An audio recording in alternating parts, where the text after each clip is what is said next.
শহরে একটা খুন হয়, তবে সেই খুনের মধ্যে একটা আশ্চর্য ব্যাপার দেখতে পাওয়া যায়। যে ছুরি দিয়ে খুন করা হয়েছে আর যে ছুরিটা ঘটনাস্থলে পাওয়া গেছে, দুটো ছুরি নাকি আলাদা। শুধু কি খুনের উদ্দেশ্যেই এটা করা হয়েছে, নাকি এর পেছনে লুকিয়ে রয়েছে আরও অন্য কোনো রহস্য? এই ঘটনার তদন্ত করতে গিয়ে ব্যোমকেশের সম্মুখে অনেক কিছুই উঠে আসে। ব্যোমকেশ কি পারবে আসল অপরাধীকে খুঁজে বের করতে? এই সকল প্রশ্নের উত্তর পাবেন আজকের এই গল্পে। আজ আপনারা শুনবেন প্রখ্যাত সাহিত্যিক শরদিন্দু বন্দ্যোপাধ্যায় সৃষ্ট অমর চরিত্র ব্যোমকেশ বক্সীর প্রতি আমাদের শ্রদ্ধার নিবেদন, লেখক সুকান্ত দাশের কলমে একটি ব্যোমকেশ ফ্যানফিকশন, ব্যোমকেশ ও ছুরি রহস্য। গল্পের সূত্রধার ও বিশেষ একটি চরিত্রে শুভ, গল্প পাঠে পিনাকি, ব্যোমকেশের চরিত্রে ব্রতদীপ, অন্যান্য চরিত্রে পার্থ, সাগ্নিক ও শিউলি। শুরু হতে চলেছে আজকের আমাদের বিশেষ নিবেদন, ব্যোমকেশ ও ছুরি রহস্য।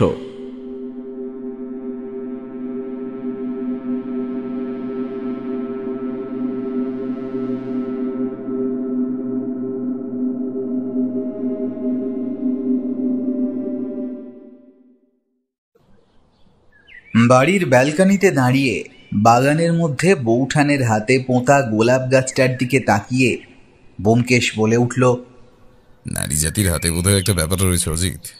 এই সেদিন দেখলাম গোলাপ গাছটা প্রায় মরে যেতে বসেছে। আমার মনে হয়েছিল আর দুদিনের মধ্যে শুকিয়ে কালো হয়ে যাবে, কিন্তু সত্য কিন্তু সেটাকে একদম বাঁচিয়ে তুলেছে। দেখো, ব্যোমকেশের কথা সেদিকে তাকানোর প্রয়োজন ছিল না, কারণ ব্যাপারটা আমি আগেই দেখেছি। দুদিন আগে গাছটা একদম শুকিয়ে এসেছিল, পাতাগুলো প্রায় হলদে হয়ে আসতে শুরু করেছিল। সেই গাছটাকে এখন কেউ দেখলে বলবে যে এই গাছটার অবস্থা দুদিন আগে অমন ছিল। বৌঠান আর পুঁটিরাম মিলে গাছটার যত্ন করে সেটাকে আবার বাঁচিয়ে তুলেছে। যতদূর মনে হয় গাছে কোনো পোকা ধরেছিল। আমরা ব্যালকনির উপরে দাঁড়িয়ে রয়েছি। নিচে গোলাপ গাছটার কাছে বৌঠান বসে বোধহয় গাছে জল কিংবা গোড়ায় সার দিয়ে চলেছে। একটু পরে আমাদের দিকে তাকিয়ে নিজে থেকেই বলল, দেখেছো ঠাকুরপো, বলেছিলাম না গাছটা ঠিক বেঁচে যাবে। আমি বৌঠানের কথার উত্তর দিলাম না, মনে মনে হাসলাম। বৌঠান যখন বলেছে সেটা সে করে দেখিয়েছে। ঠিক সেই সময় আমাদের বাড়ির সামনে পুলিশের জিপটা দেখা দিল। আমি ব্যোমকেশের দিকে তাকিয়ে দেখলাম ব্যোমকেশ বোধহয় ব্যাপারটা দেখে একটু অবাক হয়েছে, কারণ দাশবাবু কোনো কারণে আসার হলে টেলিফোন করে আসেন। আজ সকালে কিন্তু তিনি টেলিফোন করেননি। তারপর সোজাসুজি পুলিশের পোশাকে জিপ নিয়ে এসে বাড়ির সামনে দাঁড় করিয়ে দিলেন।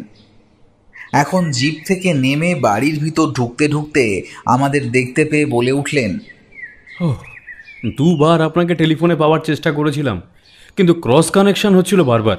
টেলিফোনটায় কি কোনো সমস্যা হয়েছে? সে তো ঠিকই আছে। আর তবে আপনি যখন এসেই পড়েছেন, আসুন উপরে আসুন, তারপর না হয় কথা বলছি। দাশবাবু বৌঠানের দিকে তাকিয়ে একবার হেসে নিয়ে উপরের দিকে আসতে শুরু করলেন। আমি আর ব্যোমকেশ আমাদের ঘরে গিয়ে বসলাম। এই সময় দাশবাবু এসেছেন মানে নিশ্চয়ই কোনো একটা ব্যাপার রয়েছে। মনে মনে একটু উৎসাহিত হয়ে পড়লাম, কারণ প্রায় মাসখানেক ধরে ব্যোমকেশের হাতে কোনো কেস নেই। আমরা বসে থাকার কিছুক্ষণ পরেই দাশবাবু ঘরে এসে ঢুকলেন। তারপর সামনের চেয়ারটায় বসে পকেট থেকে রুমাল বের করে মুখ মুছতে মুছতে বললেন, বেশি দেরি করা যাবে না, চলুন এক্ষুনি বেরিয়ে পড়ি। তাহলে মার্ডার স্পটটা, ডেড বডিটা আপনাকে একবার দেখাতে পারবো। খুন? হ্যাঁ অজিতবাবু, আর বলবেন না। সকালে একটা রাউন্ড ছিল, সেটা সেরে থানায় গিয়ে সবে বসে জলের গ্লাসটা তুলে নিয়েছি, এমন সময় টেলিফোন বাজলো। তারপরে এই খুনের খবরটা পেলাম। তাড়াহুড়ো করে বেরিয়ে এসে দেখি এই বীভৎস ব্যাপার। তাছাড়া কোনো কিছুই ভালোভাবে বুঝতে পারছিলাম না, তাই ভাবলাম ব্যোমকেশবাবুকে একবার টেলিফোন করি। তো সেই বাড়ি থেকেই আপনাকে টেলিফোন করলাম। আসলে ব্যোমকেশবাবু, আপনার নম্বরটা বেশ মুখস্থ হয়ে গেছে, বুঝলেন, কিন্তু আপনাকে পাওয়া গেল না দেখে সরাসরি আপনার বাড়িতে চলে এলাম। সকালে আপনার কাছে খবর গেছে, তার মানে খুনটা হয়েছে রাতের বেলা? আপাতত মৃতদেহটা দেখে সেটাই তো মনে হচ্ছে। বডি পোস্টমর্টেম করলে আরও ভালোভাবে জানা যাবে। তবে সমস্যাটা কিন্তু অন্য জায়গায়। দাসবাবুর কথায় আমি একটু নড়ে চড়ে বসলাম। দাসবাবুর মুখটা দেখেই বোঝা যাচ্ছে তিনি কোনো একটা ব্যাপার নিয়ে বেশ চিন্তিত রয়েছেন। সামান্য কিছুক্ষণ ভেবে নিয়ে তিনি বললেন, গলার কাছে একটা আঘাতের চিহ্ন আর বুকের বাঁ দিকে একটা গভীর ক্ষত রয়েছে। তবে আসলে সমস্যাটা হলো বুকের বাঁ দিকে যে ছুরিটা গাঁথা ছিল সেই ছুরিটা ক্ষতর থেকে কিন্তু সামান্য ছোট। দাসবাবুর কথায় ব্যোমকেশও বোধহয় অবাক হয়েছিল। ছোট মানে কি বলতে চাইছেন আপনি? আসলে ব্যোমকেশবাবু, শরীরে কোথাও যখন আঘাত হয় তখন আঘাতের জন্য একটা ক্ষত তৈরি হয়, সেটা আপনি ভালোভাবেই জানেন। তো সেই ক্ষতটা দেখে একটা ধারণা করা যায় যে আঘাত করার অস্ত্রটা কি।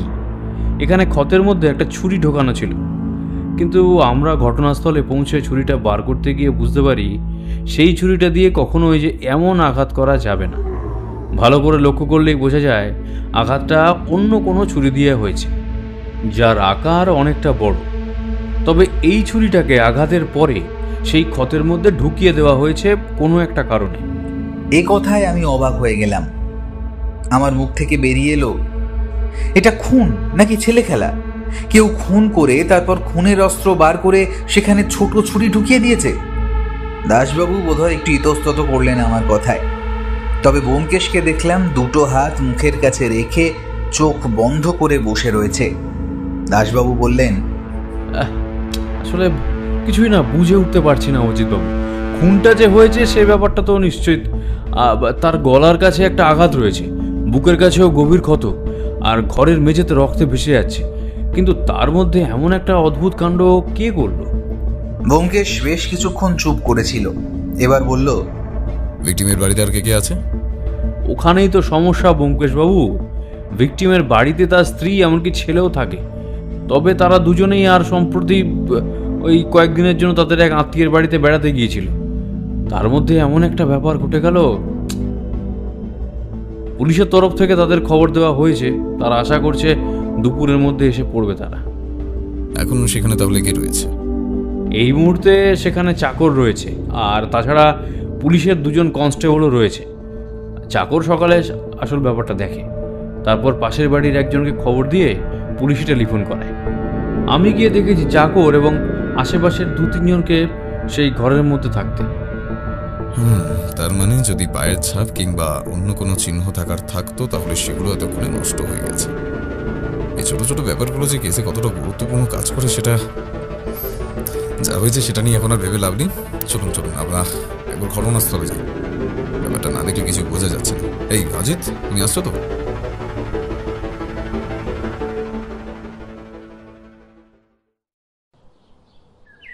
মৃতদেহ পড়ে রয়েছে মেঝের উপর। গোটা জায়গাটা রক্তে ভেসে যাওয়ার কথাটা দাসবাবু নেহাত মিথ্যে বলেননি। দেখলে মনে হবে গোটা শরীরের রক্তই বেরিয়ে এসেছে। দেখে মনে হচ্ছে খুব সম্ভবত মাঝামাঝি রাত্রের দিকে খুনটা হয়েছে, কারণ ক্ষত কালো হয়ে আসতে শুরু করেছে। ঘরের মধ্যে আমরা 3 জন ছাড়া আর কেউ ছিল না, বাকি সবাই নিজের ঘরে বসে রয়েছে। ব্যোমকেশ মৃতদেহর দিকে তাকিয়ে দেখতে দেখতে একসময় বলল, যে ছুরিটার কথা আপনি বলেছিলেন সেই ছুরিটা কোথায় আছে? আমাদের হেফাজতেই রয়েছে, আর নিচে একটা কাগজের মোড়ে ছুরিটা রাখা আছে, যদি হাতের কোনো ছাপ বার করা যায় তাই। বেশ, কাল রাতে এই ঘরে এই ভদ্রলোক ছাড়া আর কেউ ছিলেন না? সেই ব্যাপারে কেউ সঠিক কোনো তথ্য দিতে পেরেছে? পাশের বাড়ি এক ভদ্রলোক বলেছিলেন কাল রাতের দিকে ভদ্রলোকের ঘরে আলো জ্বলতে দেখা গিয়েছিল। আসলে ওই জানলাটা দিয়ে তাকালেই আপনি বুঝতে পারবেন পাশের বাড়ির জানলাটা আড়াআড়িভাবে দেখা যায়। তবে ভদ্রলোক নাকি বেশ রাত পর্যন্ত জেগে থাকতেন, তাই ব্যাপারটা নিয়ে ওরা আর কিছুই ভাবেনি। তবে বাড়িতে কিন্তু কাউকে আসতেও দেখা যায়নি। এমনও হতে পারে যে এসেছিল সে আসলেই গভীর রাতে এসেছিল, তাই কেউ দেখতে পায়নি। কিন্তু একটা কথা আমি কিছুতেই বুঝতে পারছি না ব্যোমকেশ। ভদ্রলোক যখন ঘরে একাই থাকতেন তাহলে তিনি নিশ্চয়ই ঘরের দরজা বন্ধ করে রেখেছিলেন। অচেনা কেউ যদি এত রাতে বাড়িতে আসে তাহলে তিনি নিশ্চয়ই দরজা খুলে তাকে ঘরে আসতে দেবেন না। তুমি এ কথা কেন বলছো বুঝতে পারছি অজিত। বাড়িতে কোথাও কোনো ধস্তাধস্তি কিংবা ভাঙার জন্য নেই, তাহলে এতটাই ঘরের ভেতর এলো কি করে? তাহলে কি অপরাধী এই ভদ্রলোকের পরিচিতি আছে? আচ্ছা, ভদ্রলোকের নাম কি? ভদ্রলোকের নাম সমরেন্দ্র ভট্টাচার্য। আচ্ছা, আপনি ভদ্রলোকের ব্যাপারে ভালো করে খোঁজ খবর নিন, আর ওনার ছেলে আর স্ত্রী এলে ওদেরও একবার জেরা করতে হবে। তাছাড়া ভদ্রলোকের কোনো শত্রু আছে কিনা সে ব্যাপারটাও জানা দরকার। এখান থেকে তো কিছুই বোঝা যাচ্ছে না। একবার সেই ছুরিটা আমায় দেখাবেন তো। ব্যোমকেশের দেখা শেষ হয়ে গিয়েছিল। সে ঘর থেকে বেরোবার আগে একবার জানলার কাছে গিয়ে দাঁড়ালো, তারপর দরজাটা ভালো করে পরীক্ষা করলো। ঘরের মধ্যে ঘুরতে ঘুরতে হঠাৎ করে প্রশ্ন করলো, ঘর থেকে কিছু চুরি যায়নি তো? চাকর তো তেমন কিছুই বলতে পারলো না। ভদ্রলোকের স্ত্রী আর ছেলে এলে ব্যাপারটা জানা যাবে। আপনার কি মনে হচ্ছে চুরির জন্য খুনটা করা হয়েছে? অনুমানের উপর ভিত্তি করে এখন কোনো কিছুই বলাটা ঠিক হবে না, বরং অপেক্ষা করি পোস্টমর্টম রিপোর্টটা আসুক আর ভদ্রলোকের পরিবার ফিরে আসুক, আর ওর সবার সাথে কথা বলে একটা সিদ্ধান্তে আসা যাবে না হয়। ব্যোমকেশ দরজার দিকে এগোতেই আমরাও দরজা দিয়ে বাইরে বেরিয়ে এলাম। তবে আমরা সিঁড়িতে নেমে যাওয়ার বেশ কিছুক্ষণ পর ব্যোমকেশ বাইরে এসে দাঁড়ালো। আমার কেমন যেন মনে হলো ব্যোমকেশ বোধহয় ঘরের মধ্যে কিছু একটা করছিল, কিন্তু সেটা কিছুতেই বুঝতে পারলাম না। দাসবাবু নিচে নেমে প্লাস্টিকের কাগজে মোড়া একটা ছোট্ট ছুরি আমাদের দেখালেন। তবে সেটা দেখেই মনে হলো এই ছুরি দিয়ে অন্তত এমনভাবে বুকের মাঝখানে আঘাত করা যায় না। তাহলে ছুরিটা ওখানে এলো কি করে? আমরা সেখানে বেশিক্ষণ রইলাম না, সেখান থেকে বেরিয়ে এলাম। দাসবাবু মৃতদেহ পোস্টমর্টেমের জন্য পাঠিয়ে দিলেন। তবে তার আগে ব্যোমকেশ একবার সেই কাজের লোকটির সাথে কথা বলল। কাজের লোকটিকে নিচের ঘরের একপাশে সরিয়ে নিয়ে গিয়ে আমি, দাসবাবু আর ব্যোমকেশ বসলাম।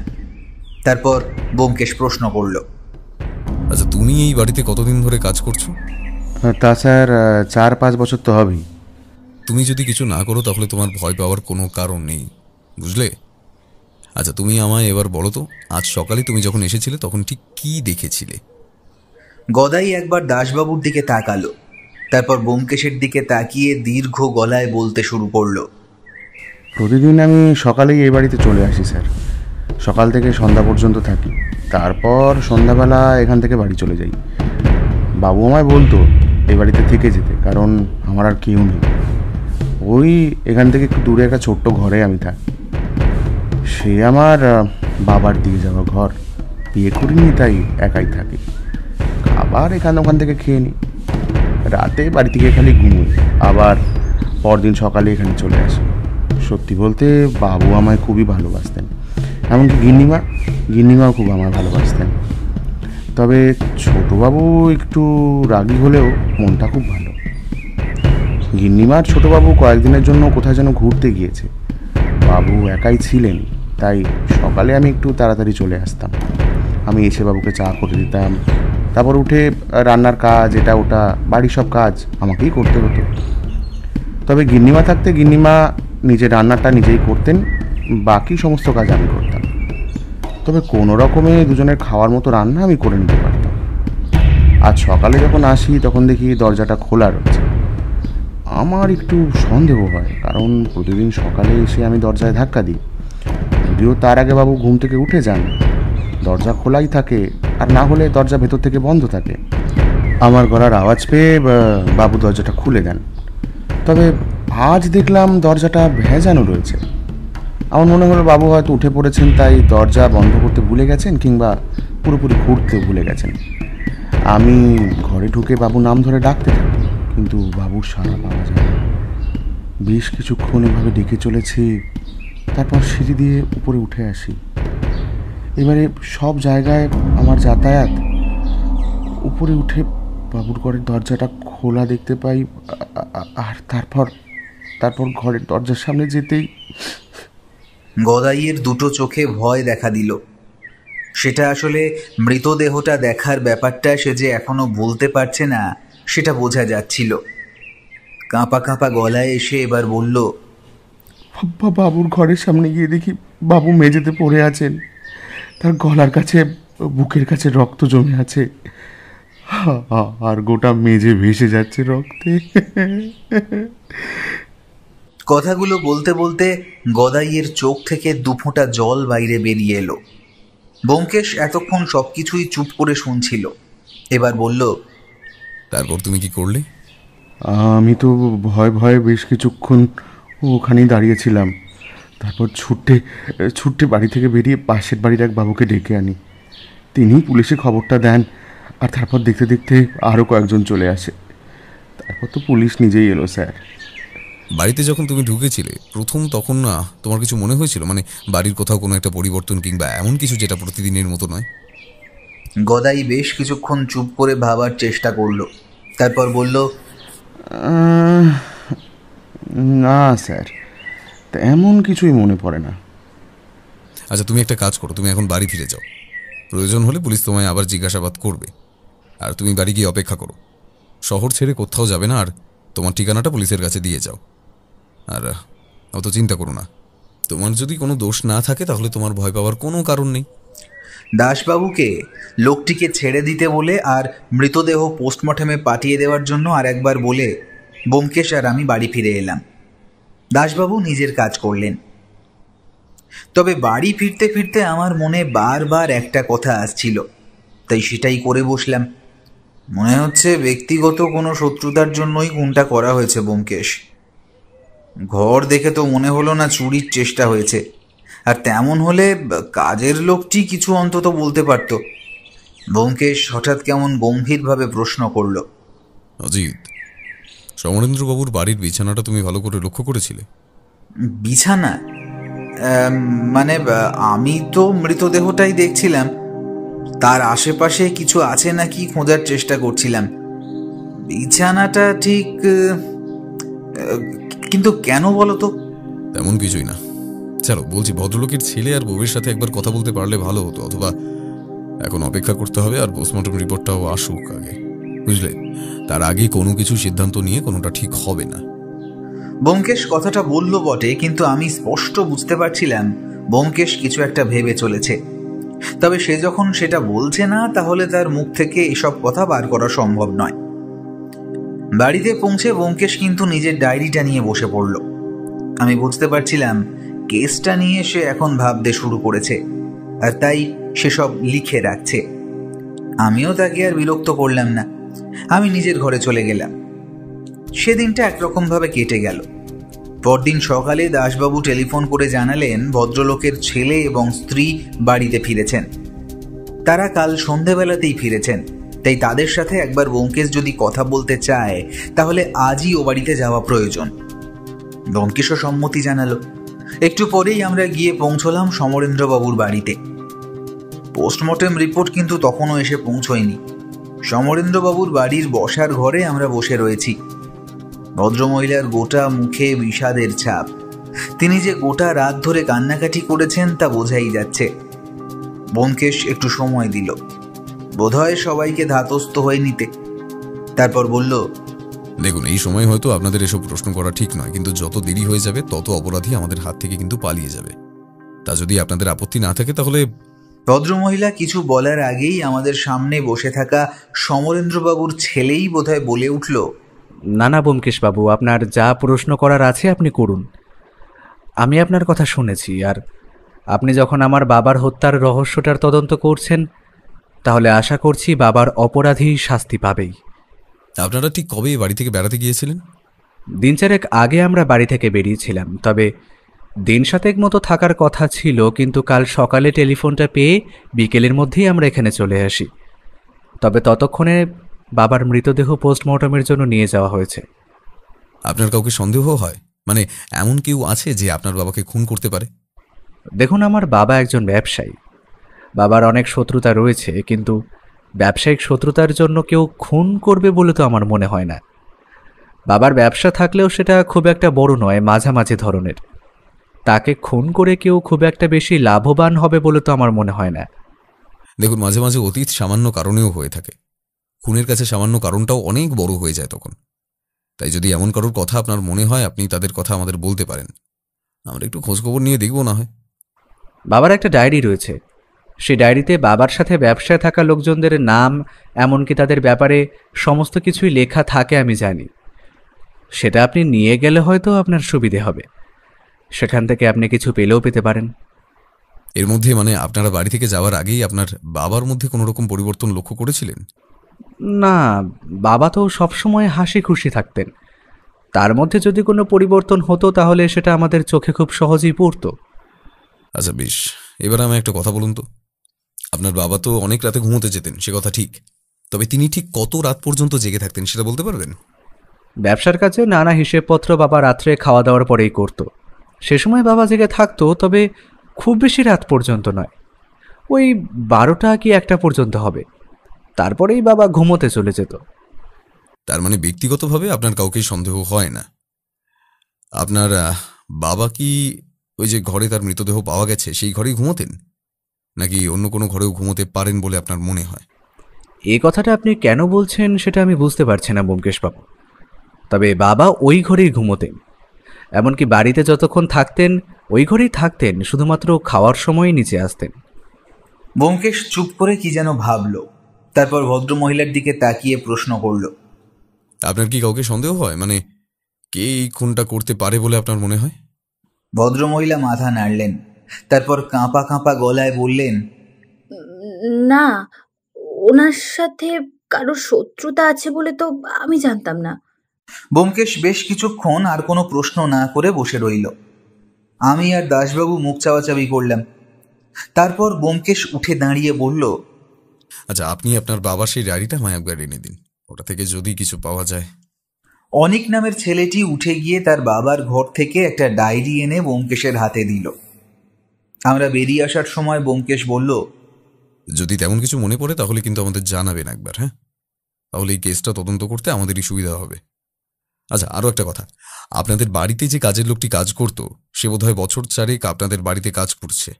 তার আগে আপনাদের বাড়িতে অন্য কোনো কাজের লোক ছিল? আরেকজন ছিল, তবে কোনো একটা কারণে তাকে উনি কাজ থেকে ছাড়িয়ে দিয়েছিলেন।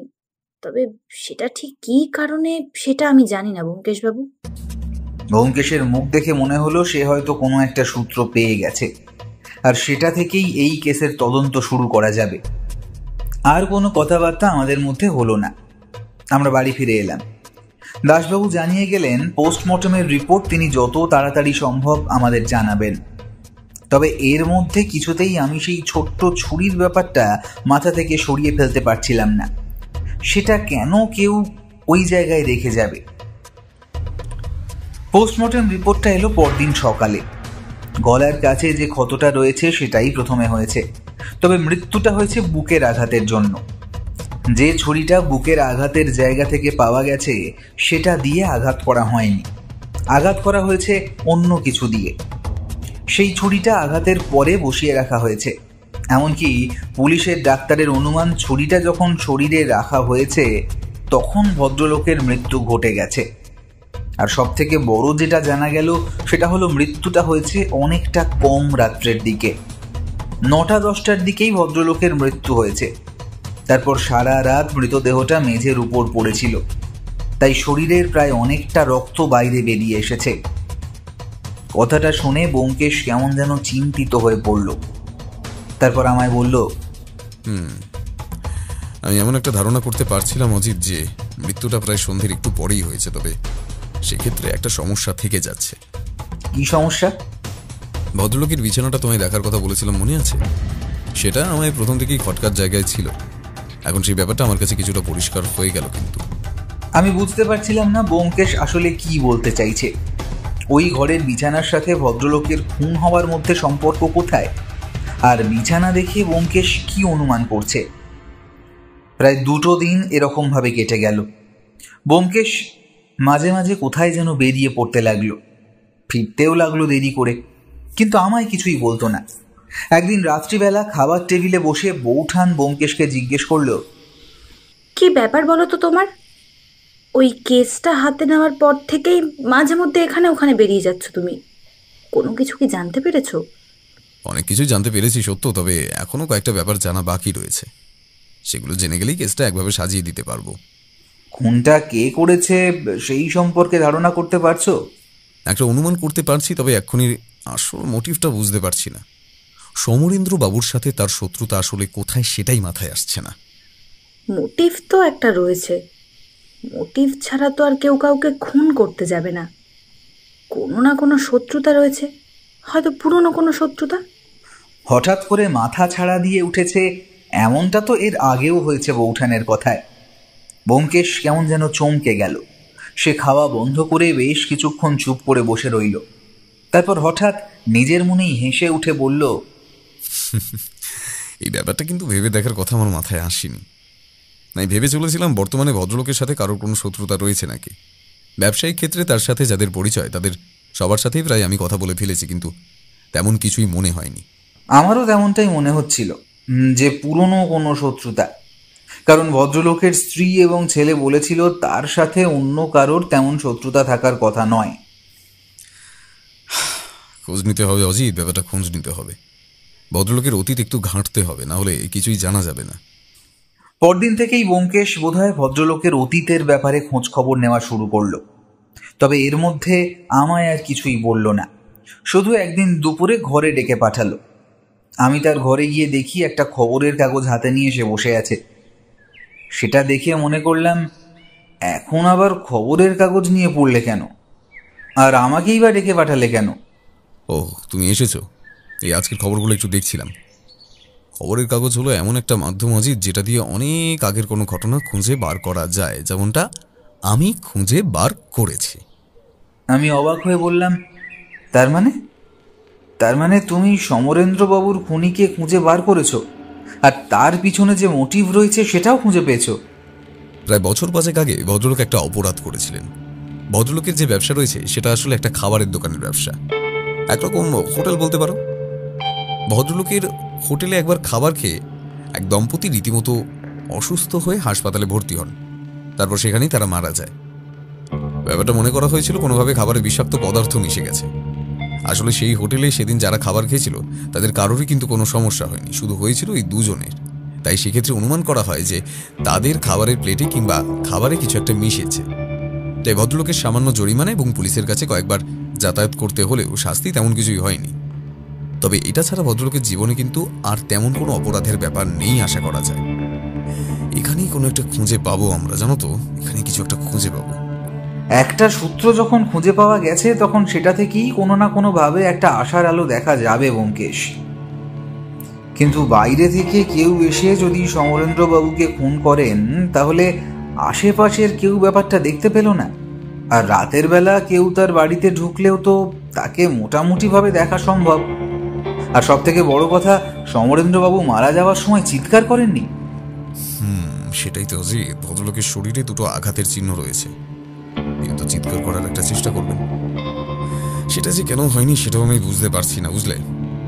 আচ্ছা, তোমার কি মনে হয় সেই যে দুজন মারা গেছিল আর তাদের পরিচিত কেউ সমরেন্দ্রবাবুকে এত বছর পরে খুন করতে এসেছে, তাদের ব্যাপারে কোনো খোঁজ খবর জোগাড় করতে পারলে? দাসবাবুকে ব্যাপারটা জানিয়েছি, আর আমার দিক থেকেও কয়েকজন খোঁজ খবর চালাচ্ছে। কিছু একটা অন্তত বেরিয়ে আসবে অজিত। ও, আরেকটা কথা, ভদ্রলোকের ছেলে সেই যে অনেক, তিনি এর মধ্যে টেলিফোন করে আমার কাছে জানতে চেয়েছিলেন কেসটা কত দূর এগিয়েছে। আমি তাকে জানিয়েছি, আশা করছি কয়েকদিনের মধ্যে কিছু একটা জানাতে পারবো। আচ্ছা, তোমার কি মনে হয় বলো তো, যে ভদ্রলোককে তার ঘরের মধ্যে এসে কেউ খুন করে বাইরে চলে গেল, অথচ কেউ জানতেও পারলো না, বুঝতেও পারলো না, আর সব থেকে বড় কথা, তিনি রাতের বেলা একা যখন ঘরে থাকতেন তখন দরজা বন্ধ করে রাখতেন, তাহলে একজন অচেনা কাউকে দরজা খুলে ঘরের ভেতরে একদম নিজের ঘরে ঢুকতে দিলেন কেন?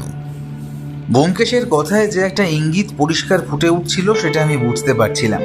তাই বললাম, তুমি কি বলতে চাইছো অপরাধী সমরেন্দ্রবাবুর চেনা?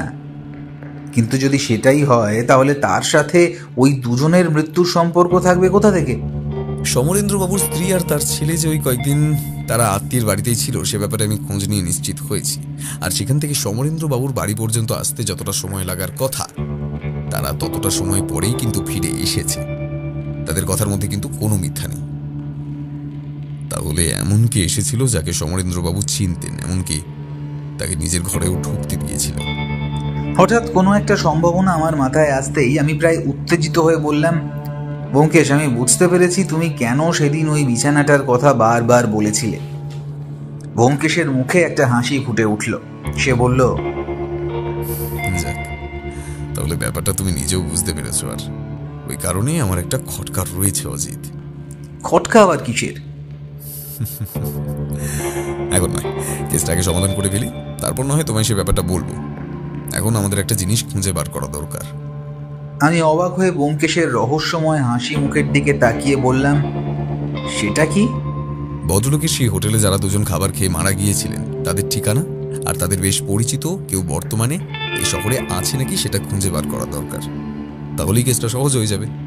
আমি বুঝতে পারছিলাম ব্যোমকেশ যা বলছে তাই সত্য, কিন্তু ব্যাপারটা কি এতটাই সহজ হবে নাকি আমাদের এর জন্য আরও কয়েকটা দিন অপেক্ষা করতে হবে? তবে এর মধ্যে আরও একটা নতুন খবর পাওয়া গেল, আর সেই খবরটাই আমাদের কেসটাকে আরো সহজ করে দিল।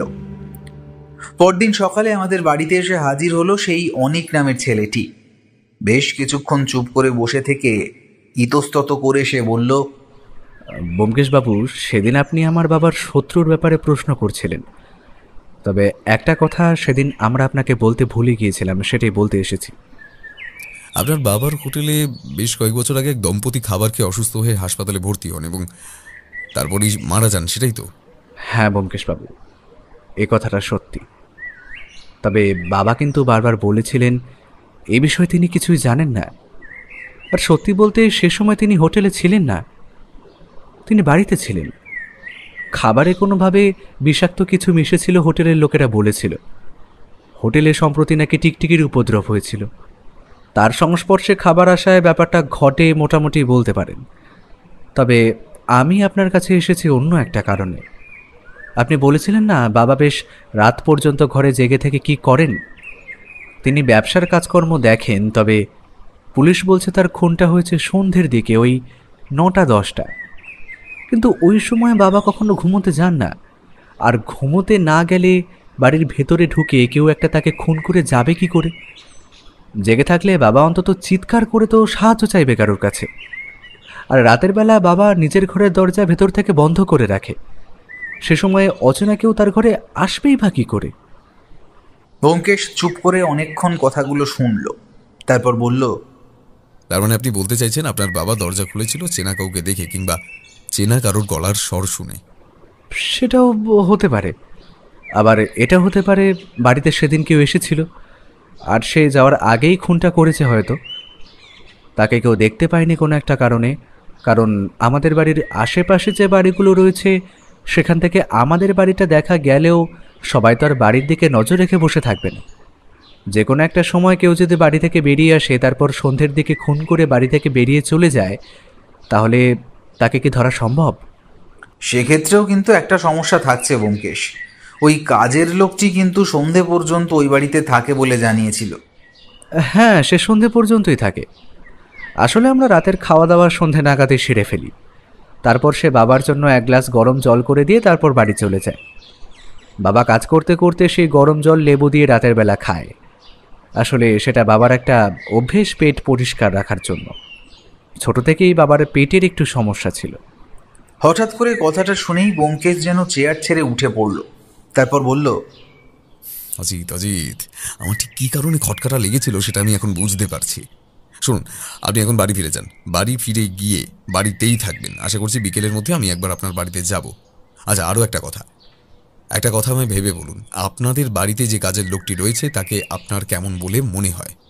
ব্যোমকেশের কথায় আপনার হঠাৎ করে উঠে দাঁড়ানোতে ভদ্রলোক কেমন যেন হতভম্ব হয়ে গিয়েছিলেন। এবার একটু থেমে থেমে বললেন, কেন বলুন তো? লোকটা বেশ কাজের, তবে তাকে বাড়িতে রাতে থাকতে বললে কিছুতেই থাকতে চায় না। তার বাড়ি নাকি কাছে, তাই সেখানে চলে যায়। তবে নিজের বাড়ির ঠিকানা, তার বাড়িতে কে কে আছে, কখনোই কোনো কিছু বলতে চায় না।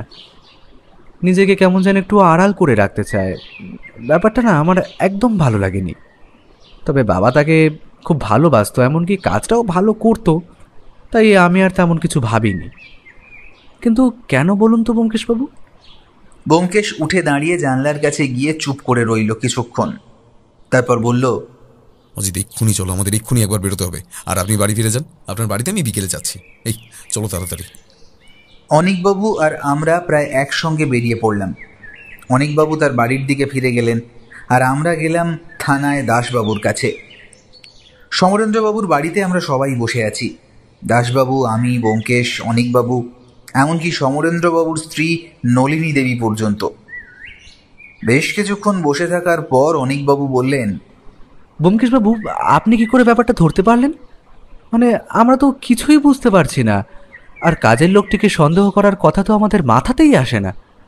প্রথমে আমার সন্দেহ হয়েছিল সমরেন্দ্রবাবুর কোনো ব্যক্তিগত শত্রু এই কাজটা করেছে, তবে সেক্ষেত্রে কতগুলো সমস্যা ছিল। যেমন রাতের বেলা বাড়ির বাইরে থেকে কেউ এলে আশেপাশের কেউ নাই দেখে থাকতে পারে, কিন্তু তাকে ভদ্রলোক কেন ঘরের ভেতরে নিয়ে আসবেন? তাছাড়া তখনও কয়েকটা ব্যাপার আমি জানতাম না। যেমন ভদ্রলোকের খাওয়া দাওয়ার পরে নিজের ঘরে দরজা বন্ধ করে তারপরে কাজকর্ম করেন, তারপরে তিনি রাতে কাজ করার সময় এক গ্লাস গরম জল লেবু দিয়ে খান।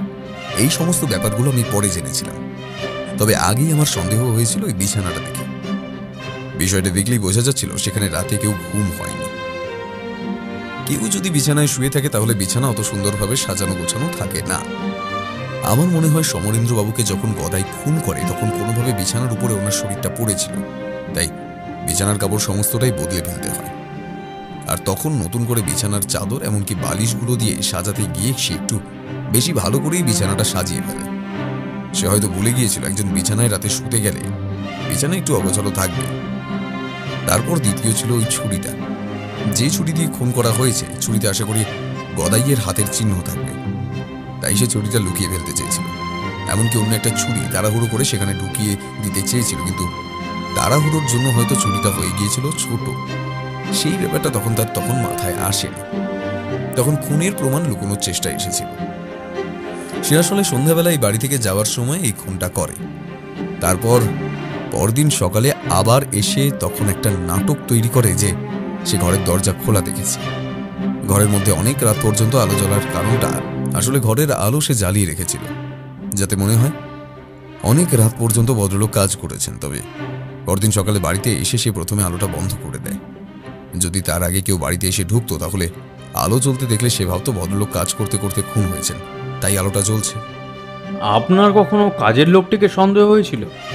একটু ভালো করে মনে করলেই আপনি ব্যাপারটা বুঝতে পারতেন।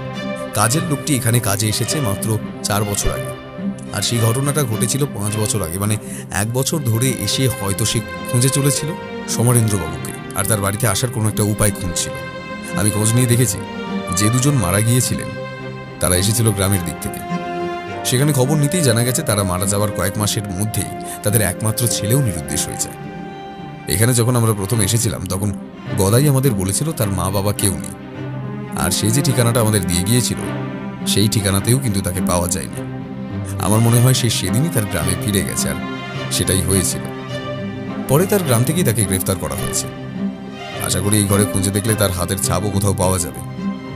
যদিও সেটা অতি স্বাভাবিক, কারণ সে বাড়িতে কাজ করত, তাই সেই হাতের ছাপের সাথে খুনির হাতের ছাপের মিল পাওয়া না গেলে একটা ব্যাপার কিন্তু আমি দেখেছিলাম। সমরেন্দ্রবাবুর হাতের মুঠোর মধ্যে একটা লকেটের ছেঁড়া অংশ ছিল, আর আমার মনে হয় গদাই সে ব্যাপারটা খেয়াল করেনি। তার গলার চেইন থেকে কখন লকেটটা খুলে সমরেন্দ্রবাবুর হাতের মধ্যে চলে গিয়েছিল, আর সেই লকেটটা আমি আমার কাছে রেখে দিয়েছিলাম, যেটা কাল আমি আপনাকে দিয়েছি। তবে গদাইয়ের উপর সন্দেহটা আমার প্রথম হয়েছিল যখন অনিকবাবু আমায় জানান তার বাবার রাতের বেলা গরম জল লেবু দিয়ে খাওয়ার অভ্যাস ছিল। যদি সেটাই হতো তাহলে সেদিন গদাই বাড়ি যাওয়ার আগে নিশ্চয়ই গরম জল করে দিয়ে যেত। সেটা কিন্তু আমরা ঘরে কোথাও দেখতে পাইনি, এমনকি রান্নাঘরে গেলেও সেদিন কোনো কাচের গ্লাস সেখানে দেখা যায়নি। সে জানতো সন্ধ্যাবেলা সে খুন করে এখান থেকে বেরিয়ে যাবে, তাই গরম জল করার কথাটা তার মাথাতেই আসে না। এতক্ষণ চুপ থাকার পর নলিনী দেবী এবার বললেন, কিন্তু ব্যোমকেশবাবু এত বছর পরে কেন, এত বছর পরে সেটা করতে গেল কেন? আপনারা হয়তো জানেন না, কিন্তু সমরেন্দ্রবাবু ঠিক যেদিন মারা গিয়েছিলেন সেদিনই 4 বছর আগে গদাইয়ের বাবা মা মারা গিয়েছিলেন। হয়তো সেই মৃত্যুর পেছনে সমরেন্দ্রবাবুর কোনো হাত ছিল না, তবে গদাই তাকেই অপরাধী বলে মনে করত। আর সে এই 4 বছর আপনাদের বাড়িতে কাজ করতো আসলে সময় খোঁজার জন্য। এই গোটা 4 বছরে হয়তো তার বাবা মায়ের মৃত্যুদিনের সে তেমন সুযোগ পায়নি, যেটা এবছর পেয়েছিল। তাই সে সময় সুযোগ বুঝে এবছরই ওই দিনেই খুনটা করেছে। তবে এখন সে পুলিশের হেফাজতে রয়েছে। আশা করি সে তার অপরাধ স্বীকার করে ফেলবে, কারণ সে প্রতিশোধের জন্যই খুনটা করেছে। আর তার প্রতিশোধ যখন সম্পূর্ণ হয়ে গেছে তাহলে তার ধরা দিতে আর কোনো আপত্তি থাকতে পারে না। ব্যোমকেশ থামতেই অনিকবাবু বলে উঠলেন, আমার লোকটাকে প্রথম থেকেই ভালো লাগতো না, তবে মা বাবা যখন তাকে ভালোবাসতো তাই আমি আর সেই বিষয়ে কিছু বলতাম না। তবে লোকটা যে এমন কিছু করতে পারে সেটা আমি ধারণা করতে পারিনি ব্যোমকেশবাবু। আপনি না থাকলে হয়তো তাকে ধরা কখনোই সম্ভব হতো না। আমরা ভাবতাম বাইরের কেউ হয়তো খুনটা করেছে। খুব সম্ভব সমরেন্দ্রবাবুর হাতের মধ্যে ওই লকেটটা পাওয়া যেত, তবে ওটা অতি সাধারণ একটা লকেট, যেটা যে কারোর গলাতেই থাকতে পারে। তবে সমস্যাটা হলো গদাইয়ের চেনের সাথে লকেটটা লাগানো ছিল, সেটা খুলে গেছে, আর সেটা গদাই নিজেও লক্ষ্য করেনি। তবে সে যদি চেনটা খুলে ফেলতো তাহলে আর তাকে ধরা যেত না। তবে আমি সমস্তটাই ধারণা করেছি অনুমানের উপর ভিত্তি করে। এখন যদি সে নিজের অপরাধ স্বীকার না করে তাহলে কিন্তু তাকে ধরিয়ে দেওয়ার মতো শক্ত তেমন কোনো প্রমাণ আমাদের হাতে নেই। তাকে কেউ দেখেনি। একটা ব্যাপার হতে পারে, এই বাড়ির কোথাও খুঁজে দেখলে সেই ছুরিটা আর বিছানার চাদর, এমনকি যেখানে যেখানে রক্ত লাগতে পারে সবকিছুই খুঁজে পাওয়া যেতে পারে। সেগুলো পেলে একটা প্রমাণ দাঁড় করানো যাবে। এ বাড়িতে স্টোররুম জাতীয় কিছু আছে, কিংবা এমন কিছু যেটাকে ব্যবহার করা হয় না? ছাদে একটা ঘর রয়েছে যেখানে পুরনো জিনিসপত্র রাখা হয়। দাসবাবু, একবার আপনার কনস্টেবলদের বলুন তো ওইখানে কিছু আছে নাকি, সেটা একবার দেখে আসছে। কেস প্রায় শেষ হয়েই এসেছিল। ব্যোমকেশের কথায় কনস্টেবলরা উপরের ঘর থেকে সত্যিই রক্তমাখা চাদর আর একটা পোশাক খুঁজে পেল। তার সাথে একটা বড় ছুরিও পাওয়া গেল। তবে সেটা খুঁজে পেতে কিন্তু বেশ খানিকটা সময় লেগেছিল, কারণ একটা কাপড়ের ব্যাগের মধ্যে ভালো করে দড়ি দিয়ে সমস্ত কিছু বেঁধে রাখা হয়েছিল। দেখে মনে হবে অনেক দিন ধরে সেই ব্যাগটা সেখানে পড়ে আছে। অবশ্য পরে গদাই তার অপরাধ স্বীকার করেছিল এবং বলেছিল তার বাবা মায়ের মৃত্যুর জন্য যে দায়ী তাকে সে নিজের হাতে শাস্তি দিতে পেরেছে।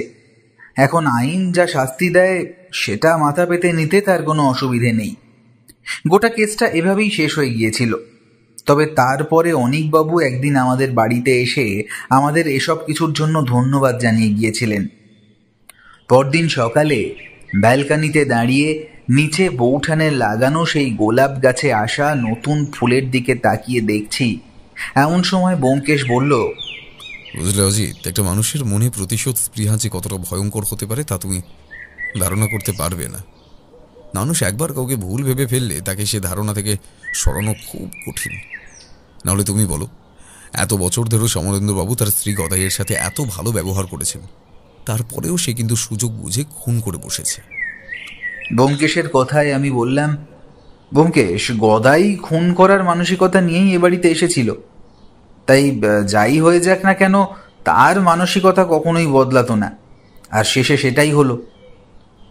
ব্যোমকেশ কিছু একটা বলার জন্য মুখ খুলছিল, ঠিক সেই সময় তার ঘরের টেলিফোনটা বেজে উঠল।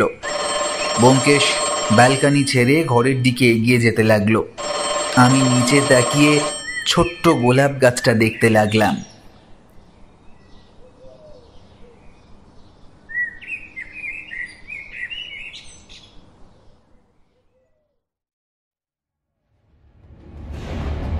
শুনছিলেন লেখক সুকান্ত দাশের কলমে একটি ব্যোমকেশ ফ্যানফিকশন, ব্যোমকেশ ও ছুরি রহস্য। সম্পাদনা, ডিরেকশন এবং ভিডিওর ভিজুয়াল এফেক্টসে প্রায়ণ গোস্বামী। শব্দ পরিকল্পনা, মিশ্রণ এবং আবহ সৃষ্টিতে সাউন্ডস্কেপ। কেমন লাগলো আজকের গল্পটি? ভালো লাগলে অবশ্যই আমাদের সাবস্ক্রাইব করে আমাদের সাথে থাকুন এবং লাইক ও কমেন্টের মাধ্যমে আপনার মতামত জানান। এরকম গল্প যদি আরও শুনতে চান তাহলে প্লিজ আমাদের কমেন্টের মাধ্যমে জানান। দেখা হবে নতুন কোনো গল্পে। ততক্ষণের জন্য শুভরাত্রি। ভালো থাকবেন এবং সকলকে ভালো রাখবেন।